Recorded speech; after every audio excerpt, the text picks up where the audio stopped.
Good morning. Welcome to your Sunday morning, early morning intuitive guidance. I'm Dr. Bonnie Nussbaum, America's kick-ass coach and psychologist. On the mend, I hope, from COVID. Yesterday was one of those days where I think the most I was out of bed was for an hour here and there. So today seems like it's starting off better, so I'm grateful for that. So our card for today comes from the Carolyn Meese Wisdom for Healing deck. And the card itself, good morning, welcome to whomever just popped on, glad you're here.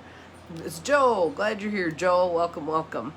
The card is Identify Change. Identify Change. So, a couple of nice deep breaths. I'm going to breathe a little shallow because if I breathe too deeply, I end up coughing like a maniac, so. But like I said, I think I'm on the mend, so this is good. Just breathing deeply and easily. Dropping your shoulders. Settling into right here, right now. Ready to identify change. There's our card, Identify Change. Today's lesson. Identify one small change that you've been postponing that would improve your life. This could be anything from cleaning a drawer to getting a new hairstyle. Change, symbolically, can be frightening. Your goal?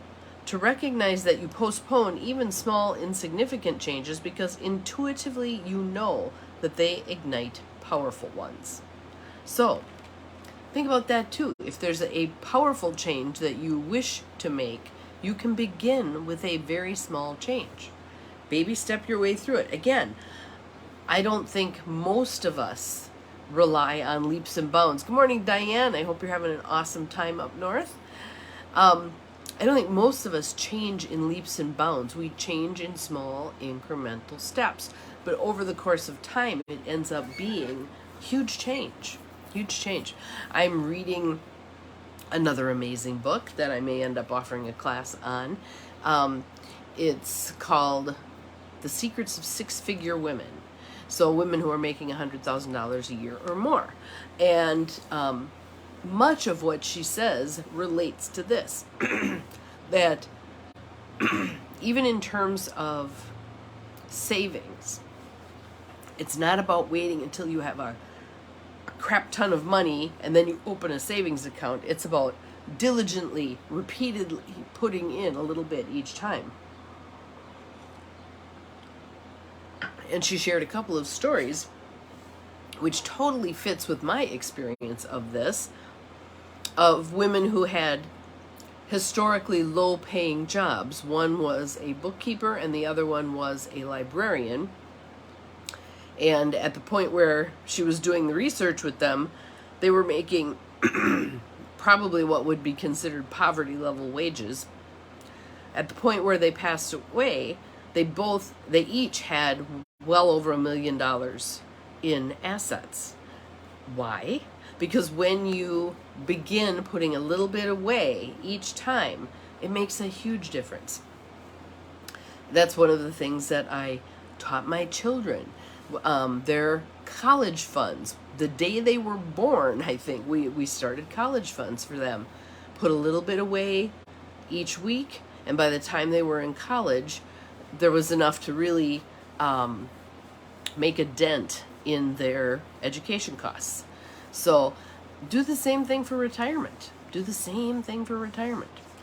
So what else are you wanting to have happen, but that subconscious part of you that abhors change keeps steering you away from? And come up with one little step that you could take that would make a difference.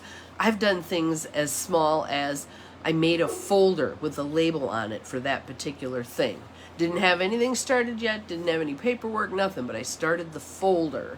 And that was my sign to spirit and sign to myself, I'm doing this thing. I've got quite a few of those folders sitting here right now. So, but again, your goal for the day is one minute step. It might be doing some internet searching. It might be calling someone up and asking some questions. Something that gets you one step closer to whatever it is that you're wanting to change. All right? So I'm going to read this again. First, I'm going to show you the picture because I like that picture. A door with flowers on. How cool is that? Identify change. Identify one small change that you've been postponing that would improve your life. This could be anything from cleaning a drawer to getting a new hairstyle. Change symbolically can be frightening. Your goal? To identify that you postpone even small, insignificant changes because intuitively you know that they can ignite powerful ones. When we get to the end of our lives and we look back, I think we're going to want to be able to say, I ignited those powerful changes through those small changes that I made every day, little bitty changes here and there. So I'd love to hear what you pick for your small change for today, and I'll see you again tomorrow. Remember, you are capable of far more than you think you are, including creating massive change through accumulated small changes. Bye-bye.